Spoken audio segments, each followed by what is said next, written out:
지금껏 예수님은요, 안식일이었죠.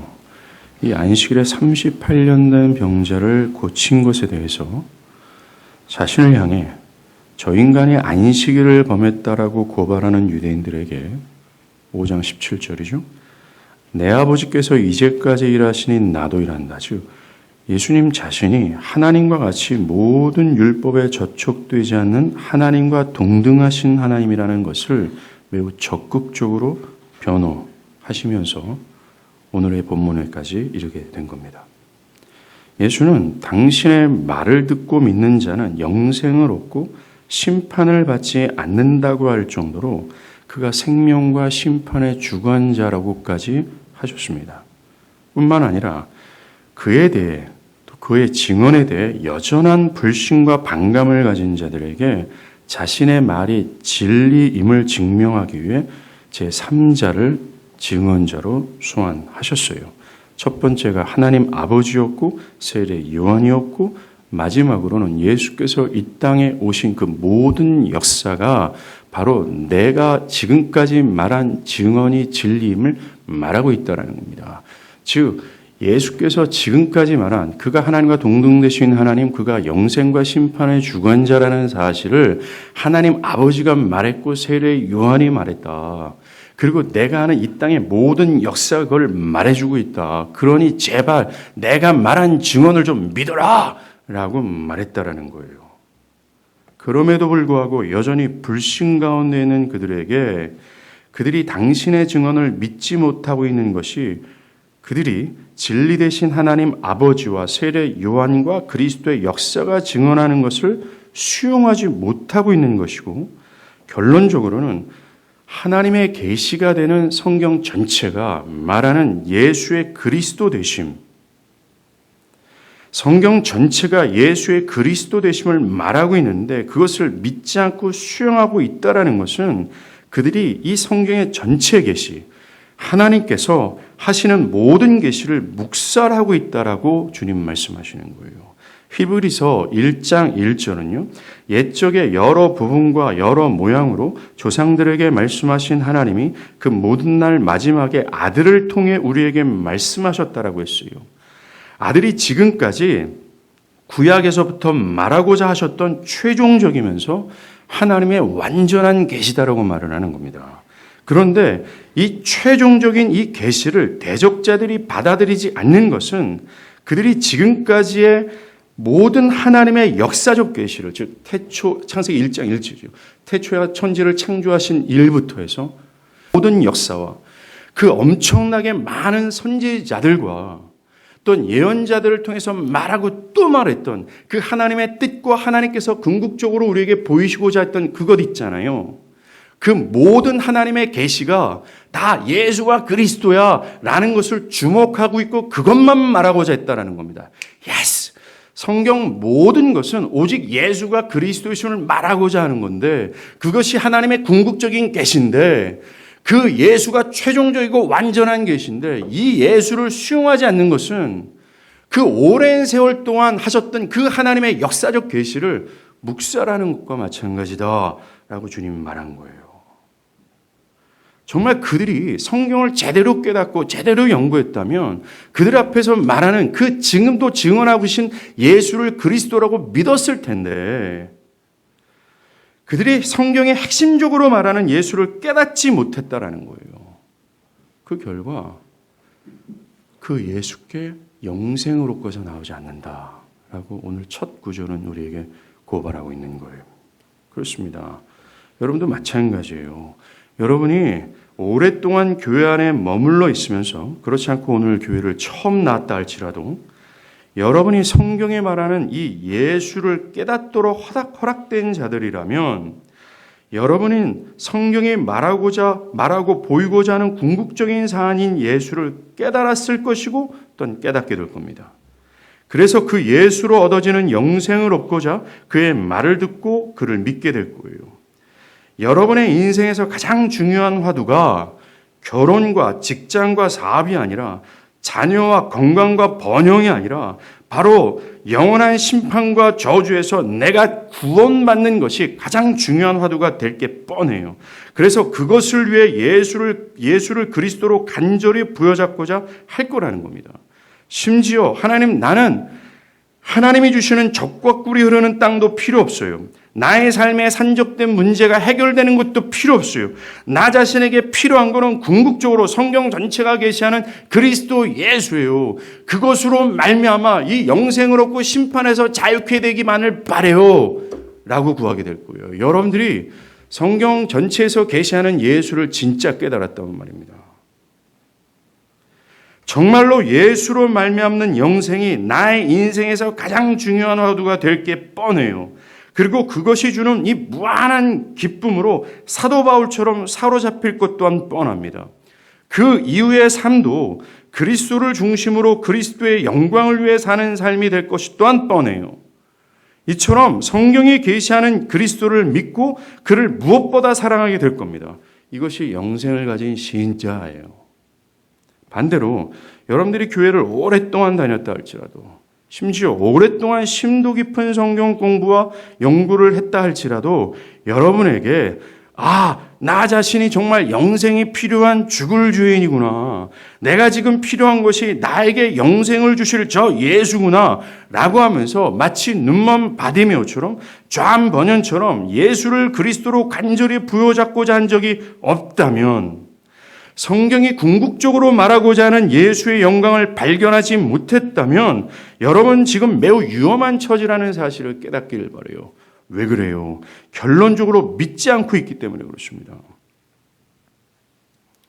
정말로 이 성경 전체가 계시하고 있는 예수를 발견하고 정말 나 자신이 저 예수가 필요한 존재라는 사실이 충분히 설득당하는 이 역사가 없다면 위험하다라는 거예요. 지옥 간다라는 거죠. 왠지 아십니까? 여러분은 현재 오늘 본문에서 나오는 이 불신과 반감을 가진 유대인들과 똑같은 스탠스를 취하고 있기 때문에 그렇습니다. 이들은 하나님이 태초부터 성경 전체의 그 긴 역사 가운데 말하고 또 말하고 말하고 또 말해서 궁극적으로 말하고자 하는 최종적인 계시가 왔고 온전한 계시가 왔음에도 불구하고 그것을 묵살하고 수용하지 않았기 때문에 그래요. 여러분 자신이 예수를 발견하고 나 자신이 예수가 정말로 필요하다는 설득당함과 동시에 그를 믿지 않는다면 여러분이야말로 하나님의 계시를 묵살하고 또한 수용하지 않는 자로서 심판을 피할 수 없게 된다는 거죠. 또한 여러분이 그리스도와 그리스도가 주는 영생이 있어요. 그리고 그의 모든 혜택에 대해서 시덥지 않은 태도를 가지고 있다면, 또한 교회를 다니는 동안 이런 영적인 것들에 대해서 사변적인 것이 아니라 경험적인 은혜로 그것을 깨닫고 그것에 전율하며 와우 하면서 놀라며 그것으로 내면 깊숙이 올라오는 감사와 찬미가 없다면, 그냥 그런 상태에서 모호한 신앙적 스탠스를 여전히 취하고 있다면, 여러분들 오늘 본문에서 나오는 사람들 있잖아요. 그들이 영생을 얻기 위하여 그리스도께 나오지 않는구나 라고 하는 자라 같은 편이라는 것을 기억하십시오. 정말 두려워하는 마음으로 여러분들이 사도행전 2장의 베드로의 설교를 듣고서 반응했던 유대인들이 있잖아요. 어떻게 해야 됩니까? 우리가 어찌하면 구원을 받을 수 있습니까? 하면서 가슴을 치면서 구원을 호소했잖아요. 그런 자가 되어야 된다는 것입니다. 예수가 자신에 대해 말하고 있는 것을 믿고 그를 따르고 경외해야 되는 거예요. 정말 거듭나는 은혜, 회심하는 은혜가 필요하다는 거죠. 자, 예수는 이와 같이 내가 하나님과 동등하신 하나님이야, 내가 구원자고 내가 심판주야 라고 하면서 적극적으로 자신을 변호했어요. 그러다가 오늘 본문이죠. 41절입니다. 나는 사람에게 영광을 취하지 아니하노라. 무엇인가 이 흐름에 맞지 않은 생뚱맞은 이야기를 하시는 것 같이 보여요. 예수께서 이렇게 말씀하시는 이유가 있습니다. 예수님은 요한복음 2장 24절의 말씀처럼 친히 모든 사람을 아신다 하신 것처럼 자신이 이렇게까지 자신을 변호하고 자신을 증명했음에도 불구하고 여전히 자신을 믿지 않는 대적자들의 마음을 꿰뚫어 보신 거예요. 그들이 어떤 생각을 하고 있는지를 아시고 그것에 상응하는 대답을 준 것이 바로 41절입니다.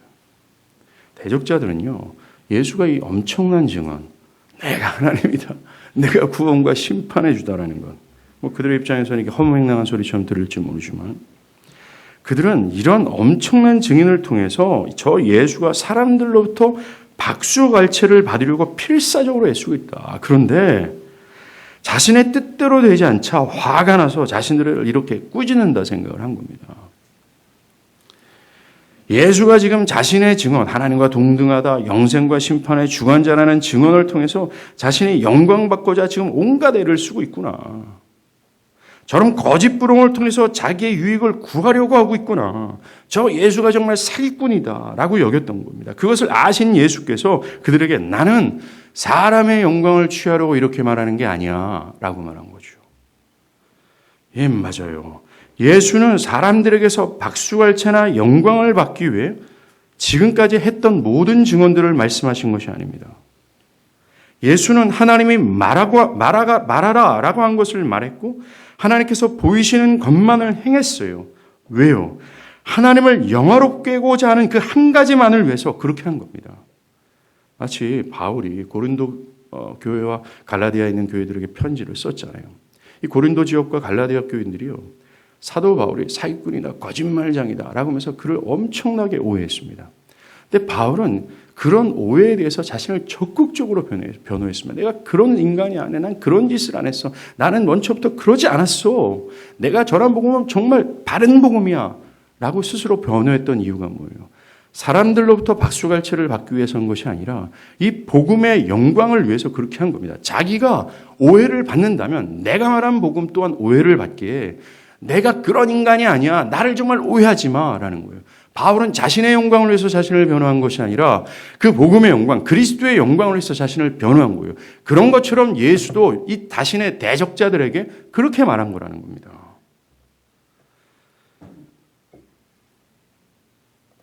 그런데 대적자들은 그의 증언을 믿지 않고 자신들이 가진 본성으로 예수와 그의 증언을 예측한 겁니다. 그들은 44절의 말씀처럼 자신 스스로가 영광을 취하는 습성이 있어요. 자신이 영광을 취하려고 하는 본성이 있었다는 겁니다. 즉 이들은 자신들이 영광 받고자 하는 습성이 있었고 그 습성에 따라 자신을 영화롭게 해줄 최적화된 메시아를 바랬던 그것이 문제였다는 거예요. 만약 예수께서 유대인들이 원하는 메시아의 모습 있잖아요. 정말 기적적으로 떡을 만들고 정치적으로 또는 군사적으로 파워를 가진 메시아 형태를 띄었다면 예수는 사람들로부터 존귀와 영광을 받았을 것이 뻔합니다. 그런데 예수는 그런 것을 거론하지 않습니다. 또한 복음서 전체가요 보면 예수께서는 사람들에게 자신이 그런 정치적이고 군사적이고 또한 사람들이 요구하는 사람들의 구미에 맞춰진 메시아가 되지 않기를 위하여 수없이 노력했어요. 어떤 기적 사역을 다 일으켰단 말입니다. 그런 다음에 야, 내가 너 이런 거 다른 사람한테 말하지 마. 사람들이 자신을 오해할까 봐.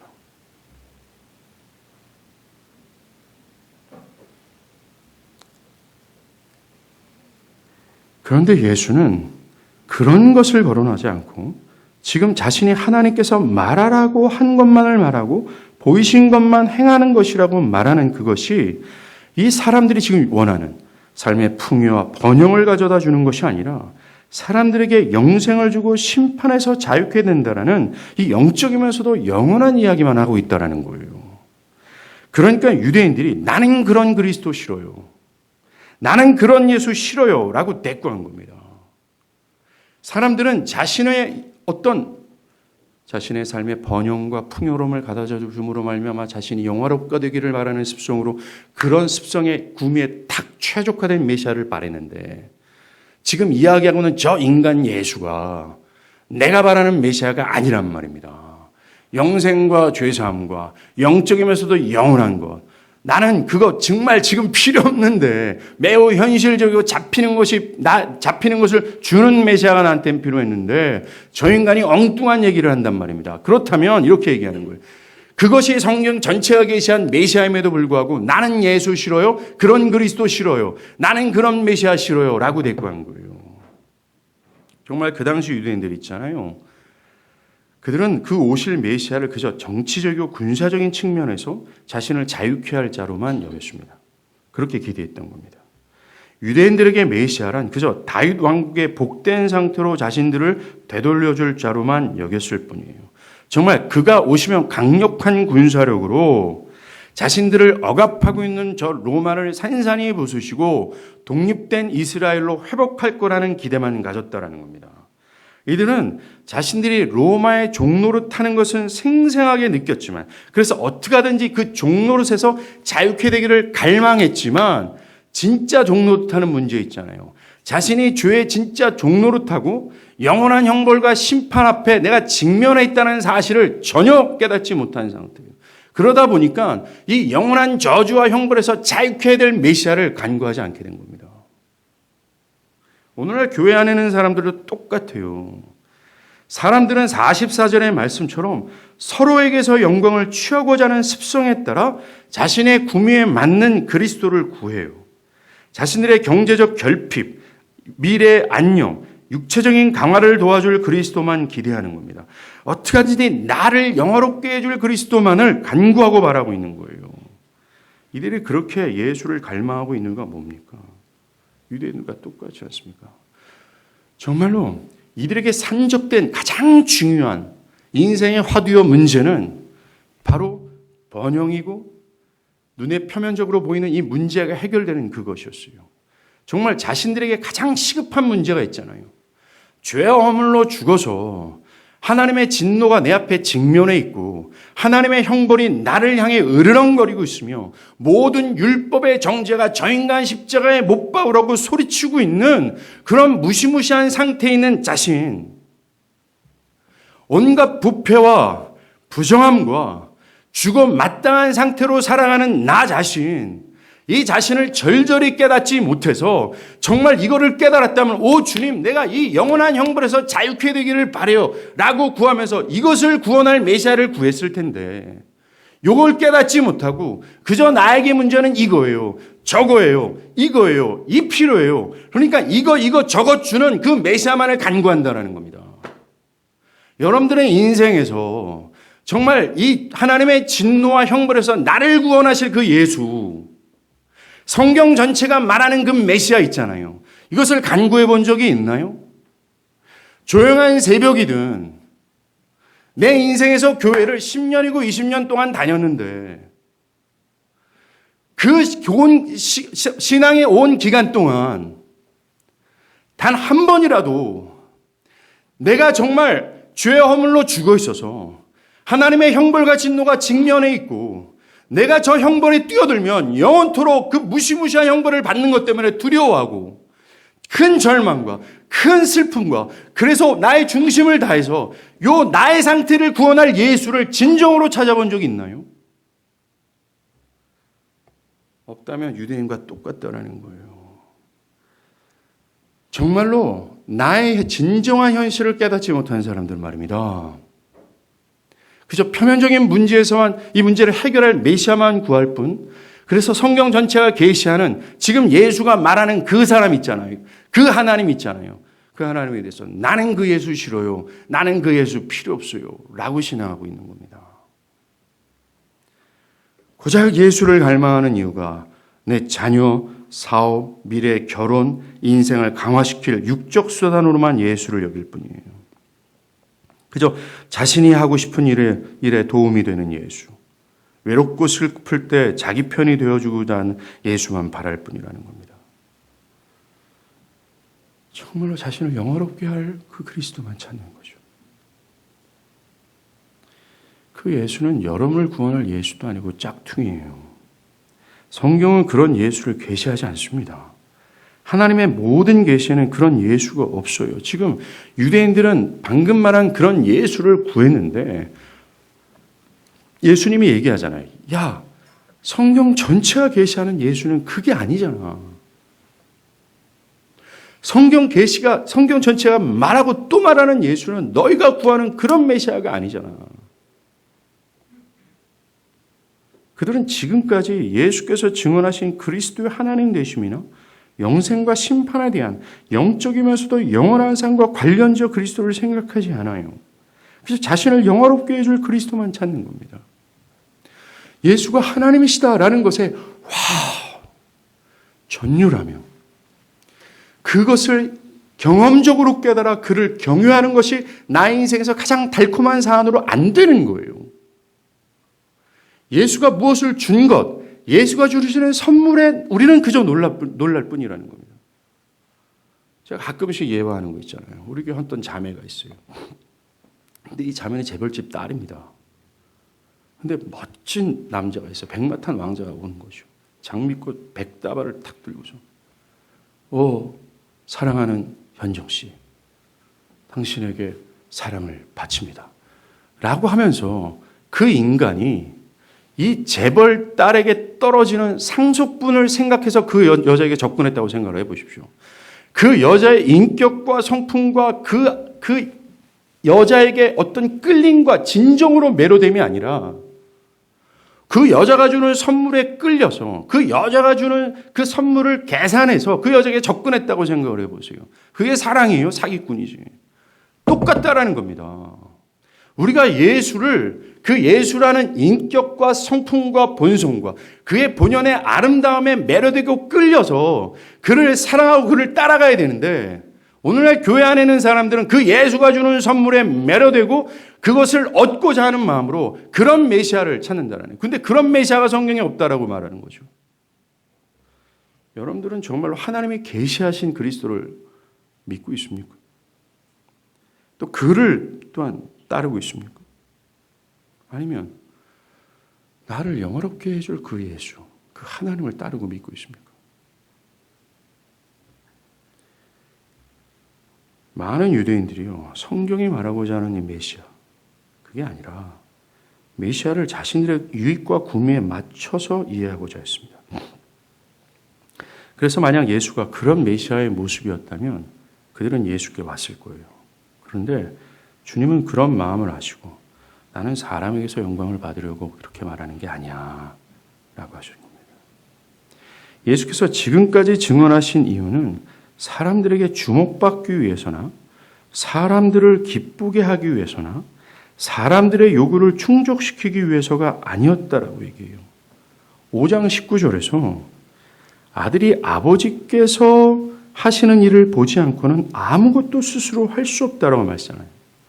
아들은 전적으로 아버지가 말한 것만 말하고 아버지께서 보이신 것만을 행하는 전적으로 아버지께 종속되어 있다라고 얘기하잖아요. 그저 하나님께서 하라는 것에 순종함으로 그 하나님을 기쁘시게 하려고 하는 목적, 그것만 있었다라고 얘기해요. 그리고 5장 23절에서도 모든 사람으로 아버지를 공경한 것 같이 아들을 공경하려 합니다. 예수님은 스스로 영광을 취하려고 한 것이 아니라 아버지 하나님께서 영광스럽게 하실 것만을 기대했다라는 겁니다. 예수님은 정말로 사람을 두려워하거나 그들을 기쁘시게 하고자 하는 의도가 없었어요. 그들의 구미에 맞도록 행하지도 않았다는 겁니다. 예수는 철저히 하나님 아버지의 뜻과 영광만을 행하셨을 뿐이에요. 아버지가 지금까지 성경을 통해 계시해 왔던 그것을 성취했을 뿐이라는 겁니다. 어떤 독단적으로 자신의 임의대로 무엇을 하지 않았다는 거예요. 그가 했던 모든 것은 다 아버지께서 말하고 보이신 것만 행했을 뿐입니다. 그 이유는 아버지 하나님을 영화롭게 하려고요. 바울은 이런 예수를 보면서 모든 믿는 자들이 이와 같다라고 질설법으로 얘기한 겁니다. 이와 같아야 된다라는 명령이 아니라 모든 신자는 이와 같다라고 직설법으로 우리에게 설명해 주는 거예요. 신자는 이렇다라고 말하는 겁니다. 모든 믿는 자는 예수처럼 사람을 기쁘게 하기 위해 존재하는 것이 아니라 예수처럼 자기를 부인하고 하나님의 뜻에 복종함으로 하나님만을 영화롭게 하는 자다라고 빌립보서 2장에서 말하는 겁니다. 또 갈라디아서 1장 10절에서요. 이제 내가 사람들에게 좋게 하랴 하나님을 좋게 하랴 사람들에게 기쁨을 구하려 내가 지금까지 사람들의 기쁨을 구하였으면 그리스도의 종이 아니니라 라고 바울은 말합니다. 여러분이 신자라면 여러분의 정체성을 설명해 주는 거예요. 여러분이 신자라면 여러분 스스로의 정체성을 이 말 안에서 찾을 거라는 겁니다. 나의 주관적인 직감이나 어떤 견해에 따라 내가 살아가는 것이 아니라 나가 세상의 흐름에 따라 살아가는 것이 아니라는 거죠. 우리는 철저히 하나님 아버지께 아들 되신 예수가 종속되어 그의 모든 뜻을 복종함으로 그분을 영화롭게 하는 그런 모습을 뒤따라가는 자예요. 그런 정체성을 가지고 있다는 겁니다. 여러분들이 만약에 나의 주관적인 직감이나 견해나 세상의 흐름으로 따라가잖아요. 뻔합니다. 개인적인 직감과 견해와 세상 흐름 대부분이 하나님을 좋게 하는 것이 아니라 사람을 좋게 하는 것입니다. 아까도 언급한 것처럼 사람들의 본성과 습성에는 자기 스스로를 영화롭게 하고자 하는 이 강력한 본성이 있어요. 그렇기 때문에 나의 주관적인 직감, 견해, 세상의 정신과 흐름에 따라 살아다 보면 결국 하나님을 기쁘시게 하는 것을 거스르는 결과를 낳게 됩니다. 따라갈 수 없죠. 44절에서도 얘기하잖아요. 그런 습성이 있는 한 하나님께로부터 오는 영광 있잖아요. 하나님으로부터 오는 영광은 궁극적으로 예수를 가리켜요. 그것을 안 받아들인다고 얘기하는 겁니다. 결국 그리스도의 종이 되는 것이 아니라 세상과 나 자신의 종이 되어버리는 거죠. 예수님도 자신을 믿고자 하는 자들에게 자기를 부인하고 십자가를 지고 나를 따르라고 말했어요. 여러분들 이걸 어떻게 생각하세요?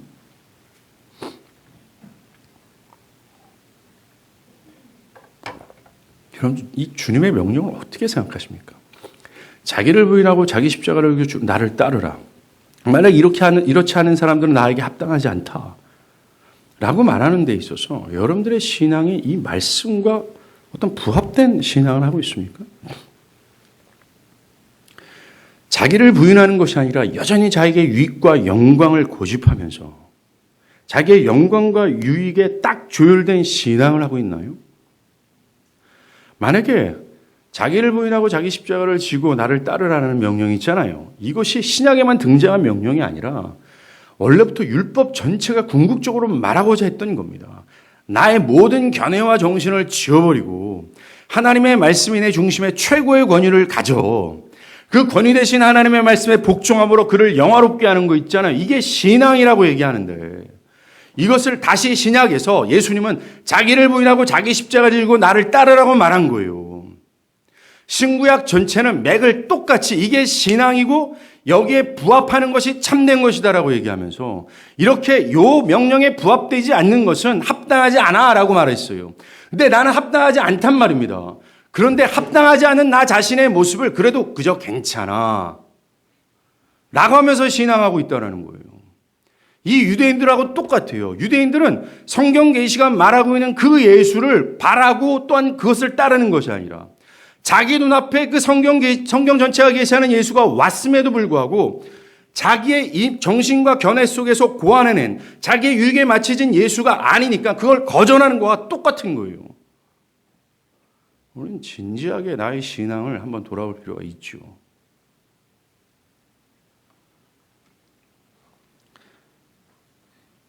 오늘 고백하신 그리스도의 고백이 우리의 고백이 돼야 마땅해요. 우리는 그리스도의 종입니다. 그리스도께서 하나님께 보이셨던 충성이 있잖아요. 그것을 그의 모습을 뒤따라야 될 자들이에요. 이제 곧 크리스마스입니다. 이 크리스마스야말로 나는 사람에게서 영광을 취하지 않는다 라는 이 예수의 고백이 정말로 실제화된 사건이에요. 그는 아버지 하나님을 사랑하는 마음으로 기쁨으로 아버지 하나님의 말씀에 복종했어요. 하늘의 영광을 버렸어요. 그리고 율법의 저주 아래 육신을 입고 오셨습니다. 그리고 그 영광의 왕께서 말 밥통에 누웠어요. 여러분들 그 크리스마스 날 베들레헴 광야에서 목자들이 잠잘 때 하늘에 어떤 사건이 일어납니까? 천군 천사가 모였어요. 그리고 노래합니다. 왕이 나셨다고. 즉 온 우주의 왕이시며 저 하늘의 진정한 왕께서 이 땅에 도래했다고 하늘의 전체가 뜬 거예요. 그리고 하늘의 모든 천군 천사가 도율했습니다. 그리고 왕이 나셨다고 선언했는데 선언한 인간이 고작 2-3명뿐인 목자들이었어요. 이게 오늘날의 기독교의 모습이에요. 오늘날에도 하나님은 이 성경 전체의 계시를 통해서 하늘을 열고 천군 천사를 다 동원하여 왕이 오셨고 왕을 뒤따라야 생명을 얻어라고 말하고 있는데 고작 그것을 듣고 그것에 부응하는 신앙을 하는 사람들이 고작 목자들 2-3사람밖에 없다라고 얘기하는 겁니다. 여러분들은 거기에 들어요? 그리고 그 왕이 오셨다고 하는데 정작 찾아가 보니까 어떤 왕이에요? 왕의 모습은 하나도 없고 허접하고 나약하기 짝이 없는 더럽고 추한 모습의 아기가 누워 있는 겁니다. 이것 자체가 정말 그리스도는 사람에게서 영광을 취하지 않을 자라는 이 고백이 정말 실제화한 모습을 볼 수가 있어요. 우리가 신자가 된다 그러면 우리의 삶의 형태가 어떠한지를 예수 스스로가 보여줬어요. 신앙이 뭔지를 예수가 보여줬단 말입니다. 심지어 히브리서 기자는요, 히브리서 마지막에 뭐라고 얘기해요? 우리가 다 영문 밖으로 나아가자. 그래서 영문 밖에서 죽은 그리스도와 함께 치욕을 받자. 치욕을 받아라가 아니라 모든 믿는 자들에서 독려하고 있어요. 다 Let's going out the camp. 영문 밖으로 나가서 골고다에서 죽은 그 예수와 함께 십자가에 못 박혀로 죽으러 가자. 라고 하면서 신앙하고 있는 사람들을 Hey, come on! 하면서 초대하고 있단 말입니다. 그런데 우리는 그의 초청에 귀를 기울이지 않고 그저 나를 영화롭게 하게 될 메시아, 나의 유익에 맞춰진 신앙을 추구하고 있다는 거예요. 이게 무슨 꼴이에요? 근데 문제는 그렇게 들었음에도 불구하고 마음에 요동을 안 하는 겁니다. 이 유대인들처럼.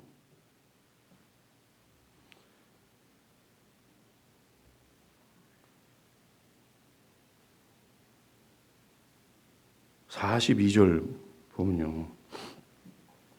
그의 대적자들은 예수와 대조적으로 하나님을 사랑하지 않았습니다. 예수는 하나님의 말씀에 온전히 복종함으로 하나님을 사랑하는 것을 입증하셨잖아요. 그런데 성경 전체가 계시한 이 예수가 왔어요. 그리고 예수를 믿으라는 명령을 하나님은 말하고 있단 말입니다. 이 율법의 완성이며 율법의 궁극인데 이 대적자들은 이것에 복종하지 않으므로 그들이 하나님을 사랑하지 않는 것이 입증된 거예요. 42절에 다만 하나님을 사랑하는 것이 너희 속에 없음을 알았다. 그런데 우리는 하나님을 사랑하는 것이 어떤지를 여기서 알 수 있어요. 하나님을 사랑하는 것이 도대체 뭘까라는 거예요. 하나님을 사랑하는 것은 결코 주관적인 감정이나 어떤 끌림 정도가 아닙니다. 찬양을 하면서 하나님 사랑합니다 라고 하는 어떤 감정적인 측면이나 주관적 측면에서 이를 얘기하는 게 아니에요. 하나님을 사랑하는 것은요, 예수를 믿는 것과 긴밀하게 관련이 있습니다. 잘 들어보세요. 여러분들, 율법이 최종적으로 말하고자 하는 명령이 뭡니까? 예수님 말씀했잖아요. 하나님을 마음과 뜻과 정성을 다해 사랑하라. 이거였습니다. 이것이 모든 인류에게 명령한 바입니다.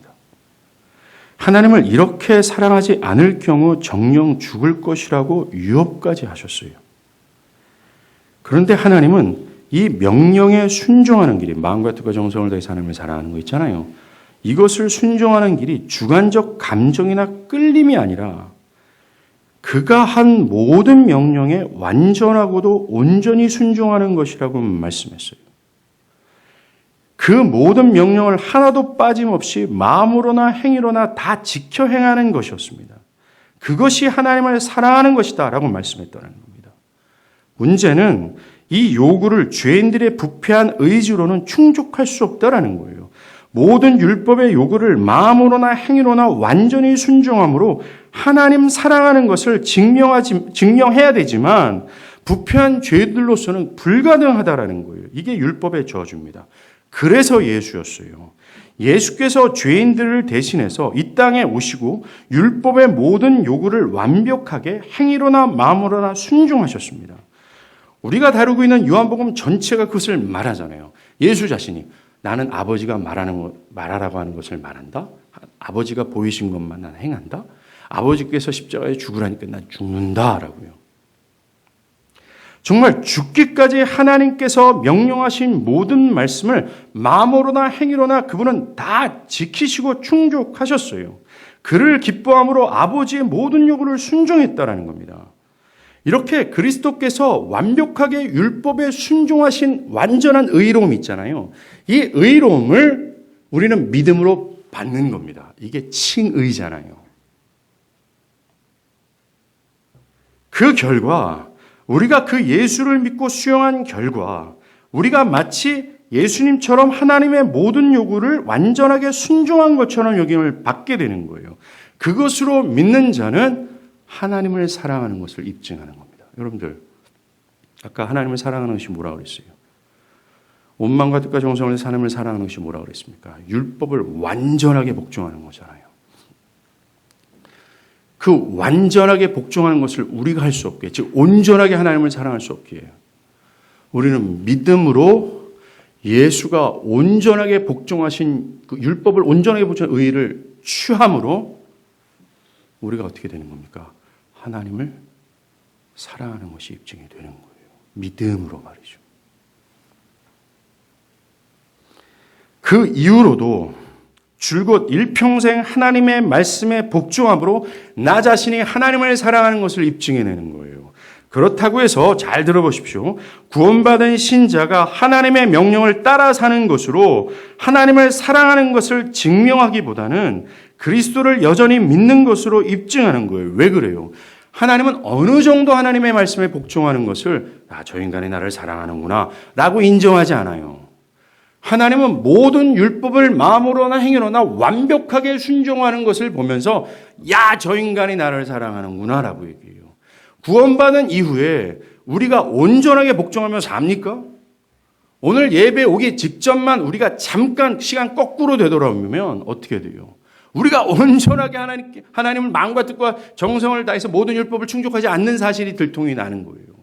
그렇게 허접하고 너저분하고 결핍되어 있는 우리의 복종을 가지고 저 인간이 나를 사랑하는구나 라고 하나님 여기지 않는다라는 거예요. 하나님이 영원토록 저 인간이 온 마음 다해 나를 사랑하는구나 라고 하는 근거는 우리의 행위에 있지 않고 우리의 믿음에 있는 거예요. 믿음으로 획득한 예수의 의 있잖아요. 율법을 완전히 충족시킨 그 예수의 의를 보시면서 저 인간이 나를 진짜 사랑하는구나 라고 하시는 거예요. 우리 안에 믿음이 아닌 예수를 쏙 빼버리잖아요. 우리가 하는 모든 율법의 열렬한 복종을 하나님 한치도 안 받으신다고 얘기하는 겁니다. 그래서 예수고 그래서 믿음이에요. 기독교는. 처음도 예수고 처음도 믿음이고 중간도 믿음이고 끝까지 믿음이라는 겁니다. 그렇다고 해서 믿는 자가 하나님의 명령을 소홀히 한다는 것이 아니에요. 정말 그들은 하고 싶어서 해요. 나의 힘과 의존은 하나님의 뜻에 복종하고자 하지만 하고 또 하지만 지속해서 실패하잖아요. 그 결과 정말 나는 정말 이게 안 되는 인간이구나. 이걸 절절히 깨달으면서 나를 부정하고 그리스도를 붙잡게 되는 겁니다. 요한일서 3장 23절, 5장 3절이 이걸 얘기해요. 그의 계명이 이것이니 곧 그 아들 예수 그리스도의 이름을 믿고 그가 우리에게 주신 계명대로 서로 사랑하는 것이다라고 얘기하지 않습니까? 하나님에 대한 사랑은 아까도 말씀드린 것처럼 주관적인 감정이나 끌림이 아니에요. 그의 계명을 지키는 것으로 드러나고 그 계명이 곧 뭡니까? 아들 예수를 믿는 거예요.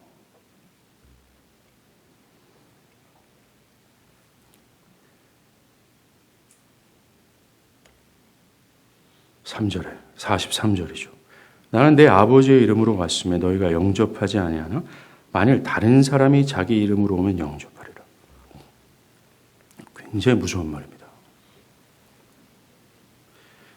오직 하나님의 영광만을 위해 말하고 행한 예수와는 달리 사람들에게 박수갈채를 받고자 사람들의 구미에 최적화된 거짓 메시아가 오면 예수를 믿지 않는 사람들은 그를 영접할 거라는 얘기를 하는 겁니다.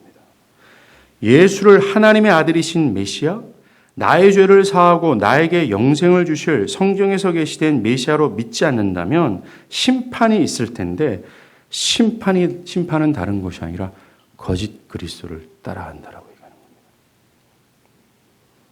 아까도 말씀드린 것처럼 그 당시 유대인들이 예수가 스스로를 증언하는 바대로 믿지 않고 자신의 구미에 맞는 메시아를 찾을 때 그들에게 내려지는 심판이 메시아 없음이 아니라 짝퉁 메시아, 거짓 메시아를 따르게 되는 거예요. 어떻게 하든지 자신의 영광이 되는 메시아, 자신이 요구하는 소정의 목적을 얻게 해주는 메시아를 따르는 겁니다. 그 결과가 파멸이에요. 이 말씀은 역사적으로 어떤 거짓 선지자를 꼭 집어서 말씀하기보다는 성경이 계시하는 예수가 아니라 다른 예수, 다른 복음을 따르는 자를 의미하는 겁니다. 바울이 갈라디아서 1장에서 말하잖아요. 1장 6절에 그리스도의 은혜로 너희를 부르신 이를 이같이 속히 떠나 다른 복음을 따르는 것을 내가 이상히 여기노라. 8절이에요. 우리나 혹은 하늘로부터 온 천사라도 우리가 너에게 전한 복음 외에 다른 복음을 전하면 저주를 받을 것이다. 바울은요, 성경에 계시하고 있는 복음, 예수를 따르지 않는 것이 주님을 떠난 것이다 라고 말합니다. 배교라는 말을 표현을 쓰고 있어요. 바울이 6절에서 갈라디아서 1장 6절에 떠나라는 동사 있잖아요. 이거는 군대에서 군인이 무단 이탈한 것을 가리킬 때 사용하는 동사입니다. 즉 성경이 말하는 것을 수용하지 않고 성경이 말하는 예수를 따르지 않는 것은 기독교 신앙에서 무단으로 이탈한 배교라고 경고하는 겁니다. 배교가 뭐예요? 교회 안에 머물러 있다가 교회를 배반하는 것, 그리스도의 신앙을 저버리는 것, 교회를 떠나 세상으로 나가는 것을 의미하는 겁니다. 그러나 구체적으로 들어가면 배교는 단순히 교회를 저주하고 교회를 떠나는 정도의 수준을 말하는 것은 아닙니다. 교회 안에 머물러 있으면서도 하나님의 말씀을 있는 그대로 수용하지 않고 자신의 견해를 그것에다 섞어서 자신의 고집과 스타일대로 신앙하는 그것이 배교가 되는 거예요. 진리를 따르지 않고 자신의 생각대로 자신이 세워둔 종교적 습성을 따르는 것이 배교라는 겁니다. 하나님의 계시를 묵살한 채 오늘 본문에 나오는 유대인들처럼 자신의 생각에 따라 자신이 원하는 메시아를 추구하는 것이 배교가 된다는 겁니다. 이 문제를 우리는 좀 더 세밀하게 나를 좀 날카롭게 성찰해 볼 필요가 있어요. 나의 신앙과 내가 믿고 있는 예수, 정말 이 성경의 계시와 부합되어 있는가? 이걸 정말 봐야 됩니다. 혹시나 내가 다른 복음, 다른 예수를 따르고 있지 않을까? 구약의 이스라엘 백성들이요, 하나님께 심판을 받았던 이유가 뭔지 아십니까? 진리를 몰라서 그랬어요. 호세아서 4장 6절, 이 내 백성이 지식이 없음으로 망하는도다. 내가 지식을 버렸으니 나도 너를 버려 내 제사장이 되지 못하게 할 것이요. 내가 네 하나님의 율법을 잊었으니 나도 네 자녀들을 잊어버리리라. 이스라엘은 하나님이 요구하시는 방식대로, 하나님이 계시된 말씀대로 하나님을 섬긴 것이 아니라 자기 임의대로 하나님을 섬겼어요. 오늘 본문의 유대인들과 같은 자들이 이런 상태입니다. 성경에 계시하는 예수를 제대로 수용하지 않는 자들에게 내려지는 심판은 다른 예수, 다른 진리, 다른 복음을 따라가게 되는 것이죠. 그런데 그 다른 복음, 다른 진리를 따라가는 그 내용의 컨텐츠는 다 자기 유익에 맞는, 자기의 영광을 위한 것이 딱 되어 있어요. 44절이 그것을 말하잖아요. 44절에 너희가 서로 영광을 취하고 유일하신 하나님께로부터 오는 영광을 구하지 아니하니 어찌 나를 믿을 수 있느냐라고요. 그때나 지금이나 사람들은 자신을 영화롭게 하고 하자는 습성에 매여 있는 한 하나님께로부터 오는 영광을 받지 않으려 한다 말합니다. 사람들이 그런 습성으로 다른 예수, 다른 복음을 따르는 거예요. 그 짝퉁 예수가, 짝퉁 신앙이 자신에게 이득이 되기 때문에 그렇습니다. 자신을 영화롭게 해주기 때문이에요. 그래서 기독교 신앙을 한다고 하면서 헌신과 순종이 없는 기독교, 나를 사랑하시는 하나님을 원하지만 나의 삶에 간섭하지 않은 기독교 신앙을 스스로 만들고 그것을 따릅니다. 자기를 부인하고 십자가를 지는 철저히 그리스도께 순종하는 신앙이 아니라 자신의 삶과 미래를 다 감안해서 고려하면서 하는 신앙을 따라요. 세상의 시류를 거스르면서까지 심지어 목숨을 버리면서까지 하는 신앙은 지나치다고 여기면서 세상의 시류를 따라 신앙하는 것을 옹호하고 상황윤리, 상황에 따라 하는 신앙이 있잖아요. 이것을 주장하면서 신앙을 합니다. 그리스도의 영광에 매료되어서 그의 영광을 위해 신앙하는 것이 아니라 자신의 소정의 목적을 성취하고자 하는 마음으로 기독교 신앙을 따르는 겁니다. 이와 같이 사람들이 다른 복음, 다른 예수, 다른 짝퉁을 따르는 이유는 스스로를 영화롭게 하지 않은 것 때문에 그래요. 오늘 본문의 유대인들처럼. 절대로 그리스도를 따르는 신앙이 아닙니다. 주님은 이렇게 자기를 영화롭게 하고자 하는 자들이 추구하는 예수와 신앙, 그것에 대해서 최종적으로 결론을 맺으십니다. 어찌 이들이 나를 믿을 수 있겠느냐? 안 믿는다고 결론을 내리시는 거예요. 믿고 있는 게 아니다라고 말하는 겁니다. 오늘날 우리 안에 그런 분들이 있을 수도 있지만 오늘날 꽤 많은 사람들이요, 성경이 말하는 신앙을 굳이 따라가지 않아도 괜찮다라고 하는 사고를 갖고 있습니다. 분명히 사도행전과 교회 역사가 말하고 주장했던 이 진리에 부합하는 신앙을 하지 않아도 괜찮다라고 하는 의식들이 있어요. 주님은 그들의 생각에 대해서 결론적으로 말씀하십니다. 그는 나를 믿고 있지 않는 것이더라고 얘기하죠. 사랑하는 여러분, 우리는 성경이 말하는 그리스도를 따라야 돼요. 왜 그래요? 이게 그 예수가 이것이 말하는 최종적인 결론이기 때문에 그렇습니다. 여기에 기록된 모든 것은 궁극적으로 이 예수를 말하고자 하는 것이었어요. 이것 전체는 하나님이 자신의 자존심과 아들을 주시기까지 다 내려놓고 우리를 구원하고자 했던 그 궁극이었습니다. 근데 그거를 안 믿는다. 그것을 안 믿는다. 또는 그것대로 신앙하지 않는다. 이거는 하나님의 진노를 삼는 길밖에 안 됩니다. 재수정합시다. 우리의 신앙을 좀 재수정해서 이 성경 전체가 말하는 그리스도를 알고 따르고 그를 경외하고 심지어 자기를 부정하면서까지 그 하나님의 뜻에 복종했던 예수의 삶을 우리가 그대로 부합하는 삶을 살고자 분투하는 것이 맞아요. 그런 은혜가 있기를 간절히 바랍니다. 기도하시겠습니다.